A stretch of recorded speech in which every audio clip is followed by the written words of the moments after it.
మాధ్వైర్నః సంతోషధేః మధునక్తముతోషసి మధుమత్వార్థివకుంభజః మధుజ్జౌరస్వనః పితా మధుమాన్నో వనస్పతిర్మధుమాగుమ్మస్తు సూర్యః దీర్ఘాపో భవంతు నః సకృన్మంత్రేణ ద్వస్తోష్ణీం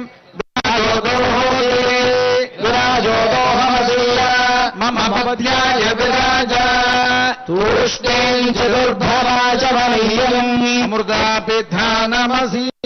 స్వామివారికి ఇప్పుడు మధుపర్క ప్రాశన అనేటువంటి కార్యక్రమాన్ని నిర్వహిస్తున్నారు. మధుపర్కము అంటే దధి మధు సమ్మిశ్రితమైనటువంటి పదార్థము.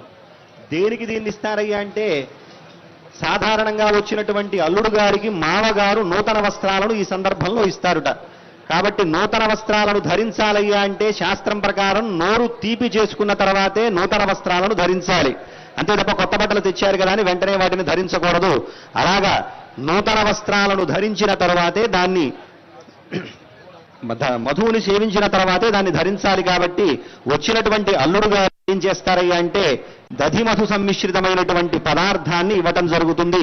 అంతేకాకుండా ఇది శక్తిజనకమైనటువంటి పదార్థము. అటువంటి పదార్థాన్ని అల్లుడుగా నిలిచినటువంటి రామచంద్రమూర్తికి ఇప్పుడు సమర్పించారు మధుపర్కాన్ని. ఇదే సమయంలో కూడా బట్టలు సమర్పిస్తూ ఉంటారు వివిధ ఆలయాలకు సంబంధించినటువంటి వారు. వైదికమైనటువంటి పద్ధతిలో మధుపర్కము అంటే మనంతా బట్టలు అనుకుంటుంటాం. వాస్తవానికి నిజమే. అది ఎందుకంటారంటే ఆ సమయంలో మధుపర్కము అన్నప్పుడు బట్టలు ఇవ్వడం అనేటువంటిది ఆచారంగా వచ్చింది కనుక బట్టలకి మధుపర్కం బట్టలు అని పేరు. కానీ మధుపర్కం అంటే అసలు ఏమిటి అర్థం అనంటే దధి మధు సమ్మిశ్రం, పెరుగు తేనె కలిపినటువంటి వస్తువునకు మధుపర్కం అని పేరు. వారు ఇందాక చెప్పారు కదా స్వామివారు ఏదైనా కొత్త వస్త్రాలు కట్టుకోవాలి అని అంటే దానికి ముందు నోరు తీపి చేసుకోవాలి అని. పైగా ఈ నోరు తీపి చేసుకోవడంలో పాలు తేనె కలిస్తే ఒక రకమైనటువంటి ఫలితం వస్తుంది అని, పెరుగు తేనె కలిస్తే ఒక రకమైనటువంటి ఫలితం ఇస్తుంది అని అంటారు. కనుక ఇక్కడ పెరుగు తేనె కలిసినటువంటి పదార్థానికి మధుపర్కం అని పేరు.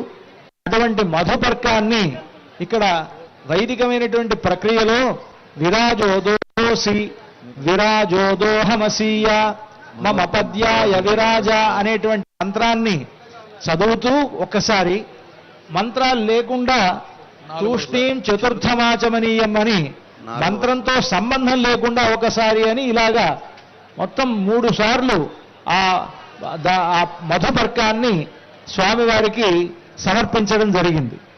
తతః యువం వస్త్రాణి వస్త్రం దద్యాత్ ఓం యువం వస్త్రాణి వసావసాధే యువోర్ఛిద్రాబంధమోహదర్గాః అవాదిరతమృగాని విశ్వామిత్రావరుణాసచేధే.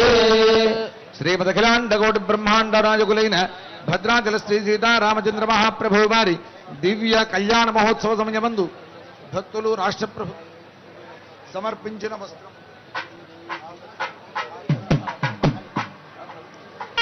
జనం పవిత్రమిదే జగోత్సర్జనార్ధక్రమగం మూర్ధన్యుపరిదః విసృజేత్. ఓం జరణం పవిత్రం విరవమురాన్యేన తేన పవిత్రేణ శుద్ధేన భూతాత్మాహమనాసిద్ధం అన్నమాదాయ భూతం అన్నం ప్రాణమిద్వాభ్యాం మంత్రాభ్యాం దృష్టిదోష పరిహారార్థం అన్నం ప్రదర్శయేత్.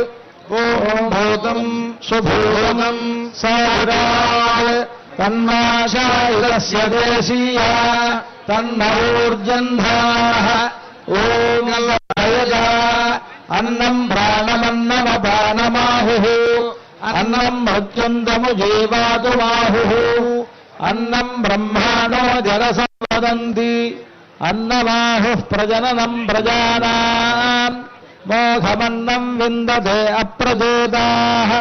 సత్యం బ్రవీమి వధోత్సదస్య నార్యమణం పుష్యతి నో సఖాయం కేవలాధో భవతి కేవలాధీ. తతః కన్యాదానమదుకపూర్వకం దత్వా ప్రతిభజనం పరిపాలయామి మహాసంకల్పం కుర్యాత్. పునః సంకల్ప్య ప్రాణాయామం కృత్వా ఓం ఓం ఓం శ్రీమదఖిలాండకోటి బ్రహ్మాండ నాయకస్య దేవదేవోత్తమస్య భద్రాచల శ్రీ సీతా లక్ష్మణ సమేత శ్రీరామచంద్ర స్వామినః దివ్య తిరుకల్యాణ మహోత్సవాఖ్యే కర్మణి కన్యాదాన సమయే మహాసంకల్ప పఠనం కరిష్యే. అయిన తర్వాత కన్యాదానం చేయాలి. ఈ కన్యాదానం ముందు మహాసంకల్పాన్ని పఠిస్తారు.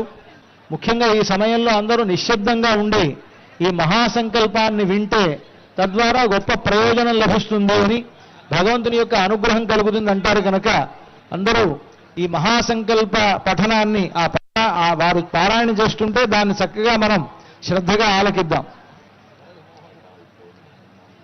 ఓం శ్రీమదగింద్యానంద సంతన్యమాన అనివార్య వీర్యస్య భగవతో నారాయణస్య జలోఘ మధ్యే పరిభ్రమాయమానానాం అనేక కోటి బ్రహ్మాండ